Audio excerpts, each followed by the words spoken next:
Today we're speaking to Chief International Correspondent Christiane Amanpour. Good morning, Ms. Amanpour. Good morning, John. It's good to be with you.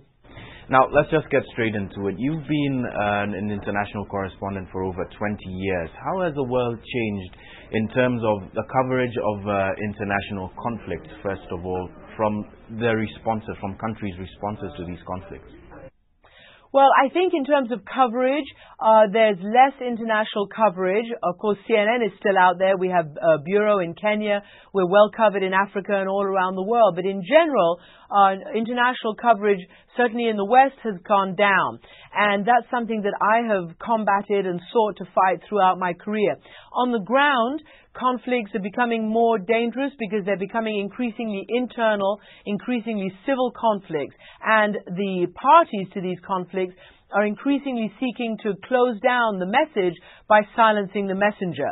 And so that has become a very, very difficult situation for journalists to grapple with. It's causing journalists to be expelled, imprisoned, wounded, and killed. Of course, you just mentioned the issue of journalists getting injured while covering these conflicts.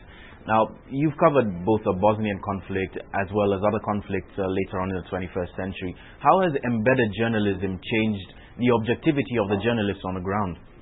Embedded journalism is a sort of a necessity, apparently, of today's coverage. But, you know, the truth of the matter is that when you're embedded, you get one side of the story that you might not be able to get if you weren't, because that's the rules that the military have now put in, certainly the U.S. military.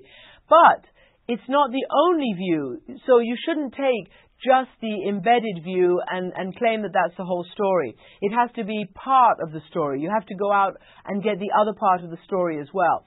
So I think that if you just rely on being embedded, then you only get one narrow focus of the story. But if you use the opportunities you can get while you're embedded with various militaries to then go out and do the other sides of the story elsewhere, then that provides a full and rounded picture. Do you think embedded journalism has changed the world's perception, for example, of the conflict in Iraq, the ongoing war in Iraq, as well as in Afghanistan? Because most of the journalists there, of course, are embedded with the U.S. military. I think it's just difficult because it's more and more dangerous on the ground to seek the other side. You've seen what happened in Iraq and in Afghanistan when journalists try to go out and seek let's say, the side of the insurgents or the Taliban in Afghanistan. There's been instances of kidnapping. Some of the local journalists who help international correspondents have been kidnapped and killed by their captors.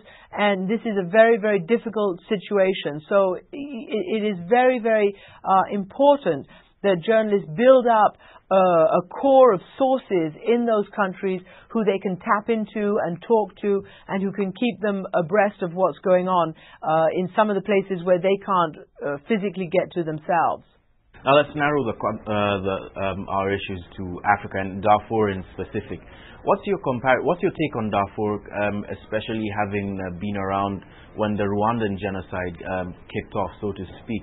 Is enough coverage being directed towards Darfur in trying to mitigate the deaths there, as well as some of the circumstances that are leading to death in Darfur?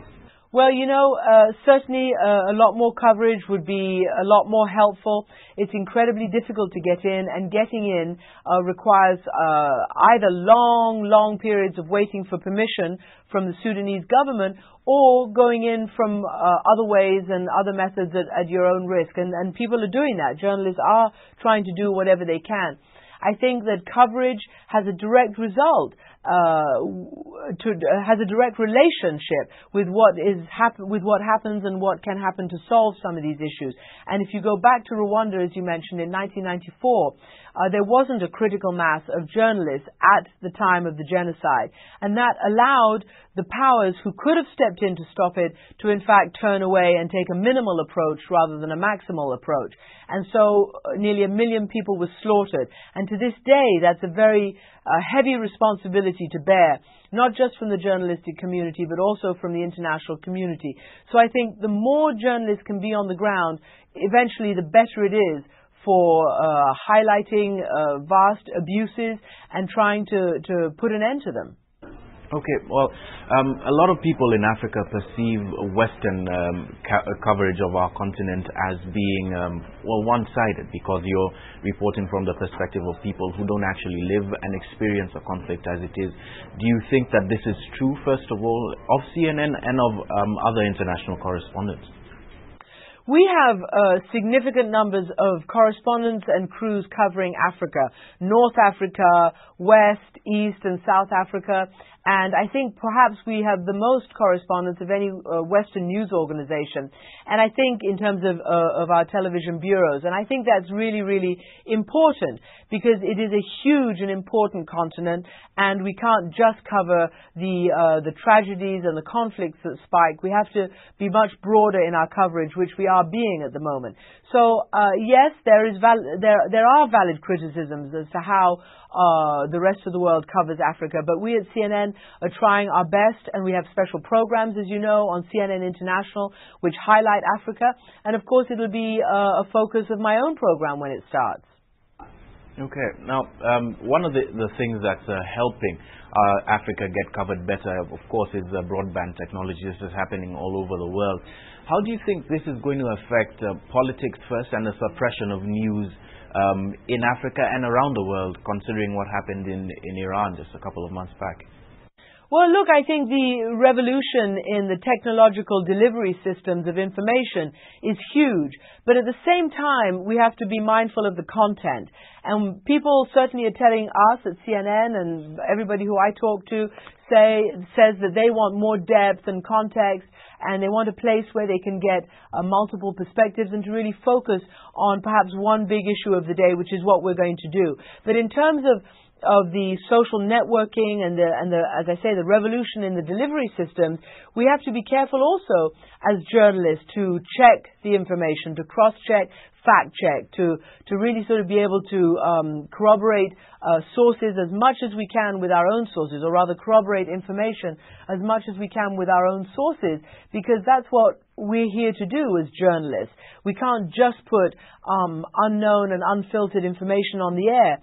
Although a lot of the Twitter and Facebook information that comes out in areas that perhaps we can't actually get to ourselves is just like the old eyewitness reports of yesteryear that journalism has always relied on. But we must make a huge effort to corroborate as much as we can. Is the balance shifting towards citizen journalism rather than relying on professional journalism in that respect? Do you think that the international correspondent is going to be replaced by a citizen journalist?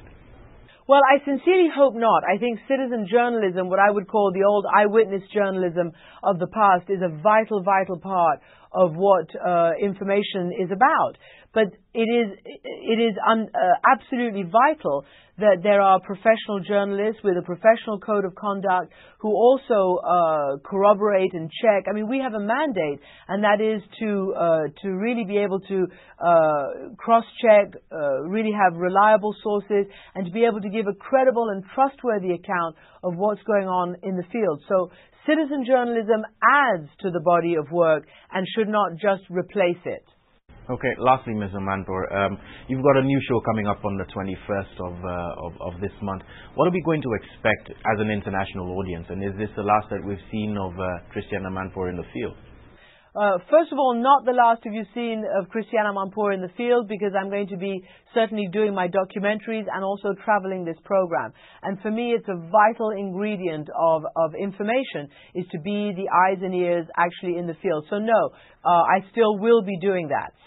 In terms of the program, we hope that this will be the place where for half an hour a night, our audience can turn in for in-depth debate and coverage of the big issue of the day, to have more context, more different perspectives, and to really be able to have not just the predictable voices, but uncommon voices as well, not just the leaders, but the people who are affected by the decisions and actions of leaders, and to really have a vigorous debate where people can join in, because we'll always also have a very robust website and internet component of this, and to be able to really focus on what's happening, not just in terms of politics, but in terms of culture and everything that's shaping our vast and dynamic world and our human drama that is the world we live in today. All right, Ms. Amanpour, thank you very much. Thank you.